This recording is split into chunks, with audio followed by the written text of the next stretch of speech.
नीरज हमारे सहयोगी हमसे सीधे जुड़ रहे हैं। नीरज, अब इस हमले में किस तरह के नुकसान की खबर आ रही है?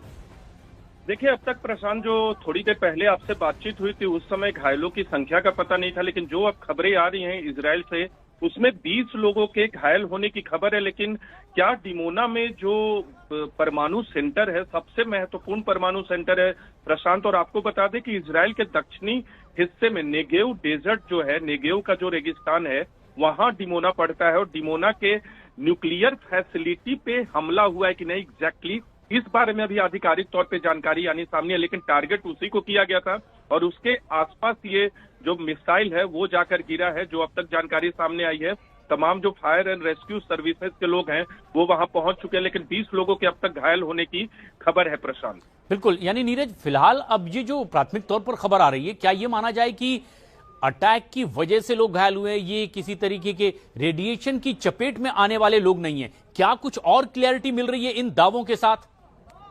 देखिए, जहां तक रेडियो एक्टिव लीक के बाद उसके प्रभाव से लोगों के घायल होने की बात है, इस बारे में अभी तक इजराइल की मीडिया ने रिपोर्ट नहीं किया है। लेकिन डिमोना में और खासकर न्यूक्लियर, सबसे महत्वपूर्ण न्यूक्लियर साइट में, क्योंकि डिमोना का जो न्यूक्लियर साइट है प्रशांत, वो इजराइल के पूर्व प्रधानमंत्री के नाम पर है और एक सबसे महत्वपूर्ण केंद्र है। अगर वहां हमला करने में ईरान ने कामयाबी हासिल की है तो ये अपने आप में इजराइल की सुरक्षा में एक बड़ा सेंध है। दूसरी एक अहम बात आपको बता दें कि 2 दिन पहले भी एक वीडियो सामने आया था और जिसमें इस तरह के दावे किए गए थे। हालांकि ईरान की तरफ से आधिकारिक दावा नहीं किया गया था, लेकिन डिमोना में हमले का दावा किया गया था। लेकिन वो दावा जो था वीडियो में वो गलत साबित हुआ था, जो अलग अलग सोशल मीडिया पे फैक्ट चेक हुए थे।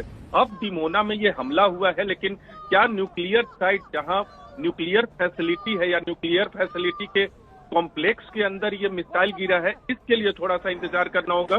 लेकिन इसमें 20 लोग घायल हुए हैं, ये जानकारी अब तक कंफर्म है। बिल्कुल, और यरूशलेम से 90 किलोमीटर दूर डिमोना परमाणु सेंटर पर यह अटैक, और शिमोन पेरेज न्यूक्लियर रिसर्च सेंटर जहां पर यह अटैक की कोशिश। लेकिन अब तक जो खबर आ रही है उसके मुताबिक 20 लोग इसमें घायल बताए जा रहे हैं।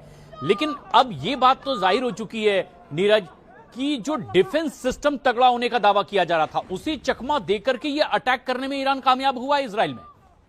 देखिए, बैलिस्टिक मिसाइल से जब हमला करता है ईरान तो इजराइल को बिल्कुल चकमा दे देता है बहुत बार। लेकिन पिछली बार आपको याद होगा, साल जब जून में जब हमले कर रहा था ईरान, आज भी मेरी बातचीत हो रही थी इजराइल में वरिष्ठ पूर्व सैनिक अधिकारी से, उनकी तरफ से ये कहा गया कि पिछली बार के तुलना में इस बार तैयारी अधिक है। लेकिन जो स्ट्रैटेजिक लोकेशन है प्रशांत इजराइल के, वो दक्षिण इजराइल में ज्यादा है और उसी में एक डिमोना भी है। तो ये डिमोना शहर पे तो हमला हुआ है, लेकिन क्या उस न्यूक्लियर फैसिलिटी के आसपास ये हमला हुआ है, इसके बारे में थोड़ा इंतजार करना होगा। लेकिन टारगेट ईरान की तरफ से उसे ही बनाया गया होगा, क्योंकि नतांज में आज अमेरिका और इजराइल की तरफ से हमले किए गए और उसके पहले डियोगो गार्सिया में जिस तरह से बैलिस्टिक मिसाइल से ईरान ने टारगेट किया था, तो उसके बाद जाहिर सी बात है ईरान ने अपने आप को दिखाया है अमेरिका और इजराइल के समक्ष की उनकी मारक क्षमता क्या है डियोगो गार्सिया पे हमला करके। और जब उसके बाद नतांज पे अमेरिका और इजराइल ने हमला किया तो मुझे लगता है कि डिमोना को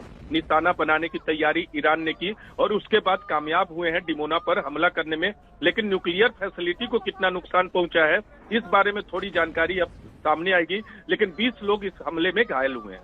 तो कोशिश तो यही थी कि न्यूक्लियर सेंटर को ही सीधे टारगेट पर लिया जाए, लेकिन जब यह मिसाइल अटैक हुआ है तो 20 लोगों के घायल होने की भी खबर आ रही है। क्या नीरज, अब यह माना जाए कि जिस तरह का अटैक अमेरिका और इजराइल की ओर से इससे पहले ईरान के न्यूक्लियर सेंटर पर करने की कोशिश हुई थी, ये उसका पलटवार है और लगातार ईरान ऐसा कर रहा है? देखिए, लगातार ईरान जो है इजराइल के अलग अलग स्ट्रैटेजिक लोकेशन पे तो हमला कर रहा। अभी देखा होगा आपने किस तरह से हाइफा में एक बड़ा पोर्ट है इजराइल का, वहां भी हमला करने में कामयाब हुआ था। और दूसरी, आमतौर पे रिहायशी इलाकों में भी ईरान की तरफ से जो हमले किए गए हैं वो मिसाइलें भी गिरी हैं। और डिमोना को अगर निशाना बनाया है ईरान ने और शहर। नीरज, आप बने रहे हमारे साथ। इस वक्त रिफत हमारे सहयोगी हमसे सीधे जुड़ रहे हैं जो ग्राउंड रिपोर्ट बता रहे हैं कि आखिर किस तरह से जंग के हालात हैं। रिफत, अब डिमोना पर अटैक, क्या और ताजा अपडेट आ रही है इससे जुड़ी, क्योंकि 20 लोगों के घायल होने की भी खबर है? देखिए, बिल्कुल 20 लोग घायल हुए हैं डिमोना में। हालांकि स्ट्रेटेजिकली बहुत इंपॉर्टेंट ये एरिया है, लेकिन जहां पे ये अटैक हुआ है वहां पे पॉपुलेशन है, वहां पे लोग रहते हैं। हालांकि जिस तरीके से नीरज कह रहे थे ये काफी स्ट्रेटेजिकली इंपॉर्टेंट है, लेकिन वो काफी दूर है इस स्पॉट से जो न्यूक्लियर साइट्स या जहां पे न्यूक्लियर प्रोग्राम चल रहा है। ये साउथ लेबनान में पड़ता है। जब जेरूसलम पहुंचते हैं उसके बाद काफी दूरी पर ये है टुवर्ड्स ईलात। और चूंकि मैं इस पूरे एरिया में जा चुका हूं और ये जो अकाबा बॉर्डर है उसकी ओर जब जाते हैं तो बीच में ये डिमोना आता है और वहां पर ही इसराइल के न्यूक्लियर प्रोग्राम की साइट है। लेकिन ये जो जहां पे ये मिसाइल डायरेक्ट हिट कर गया है ये एक बस्ती का एरिया है और अभी तक 20 लोगों के घायल होने की वहां पे खबर है। जी बिल्कुल, और ये बहुत अहम खबर भी है कि 20 लोग, लेकिन निशाने पर क्या वो न्यूक्लियर सेंटर ही था और वो अपने निशाने से चूका है, रिहायशी इलाकों पर गया है? क्या इससे जुड़ी अपडेट है जो दर्शकों तक पहुंचाई जा सकती है? देखिए ये कह पाना मुश्किल है। हालांकि काफी दूर है वो स्पॉट या वो साइट जो न्यूक्लियर साइट है इस स्पॉट से, लेकिन एरिया सेम है, एक ही एरिया पड़ता है। हालांकि जिस तरीके से हम ये कहेंगे कि टेल अवीव जो है काफी बड़ा, इस तरीके से हाइफा जो है इस पे अटैक किए जा रहे हैं, जेरूसलम पे अटैक किए जा रहे हैं। तो डिमोना का साइट जो है ये काफी दूर पड़ता है इस साइट से, यानी जेरूसलम से। तो हो सकता है कि स्ट्रेटेजिक लोकेशंस को हिट करने की कोशिश की गई हो, लेकिन वहां तक नहीं पहुंच पाए। लेकिन जहां पर भी ये हिट कर गया वहां पे अभी जो खबर है 20 लोग जो है वो घायल हुए हैं। लेकिन रिफत, आप तेल अवीव में खुद मौजूद हैं और वहां की जमीनी हकीकत इस वक्त न्यूज 18 इंडिया के दर्शकों तक पहुंचा रहे हैं। ये न्यूक्लियर सेंटर पर अटैक की कोशिश, लेकिन अब जो खबर आ रही है कि 20 लोग इसमें घायल हुए। अपडेट्स आपसे लेते रहेंगे। फिलहाल शुक्रिया आपका। ईरान ने पलटवार किया और इजराइल के डिमोना पर न्यूक्लियर प्लांट के पास जबरदस्त अटैक, मिसाइल अटैक।